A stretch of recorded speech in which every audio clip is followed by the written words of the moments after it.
Hello hi friends, welcome back to my channel Sindhu study desk. ఈరోజు ఇలాంటి క్వశ్చన్లు వచ్చినప్పుడు మనం గాబరా పడకుండా ఎలా చేయాలో చూద్దాం. 81ని ఏమని రాసుకోవచ్చు? 9 × 9 81 అవుతుంది కదా. అంటే 9ని 3² × 3² అంటే 3⁴ హోల్ పవర్ 0.25 అంటే దేనికి వస్తుంది? 1/4. అప్పుడు ఈ 4కి 4కి క్యాన్సిల్ అయితే ఏమవుతుంది? 3⁴1 అంటే ఆన్సర్ 3. నెక్స్ట్ 32 పవర్ 0.2 అంటే 32ని ఏమని రాసుకోవచ్చు?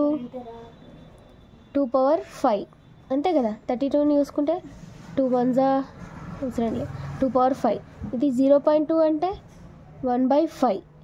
ఈ 5కి 5 క్యాన్సిల్ అయితే ఆన్సర్ 2. నెక్స్ట్ 25 హోల్ పవర్ 0.5 అంటే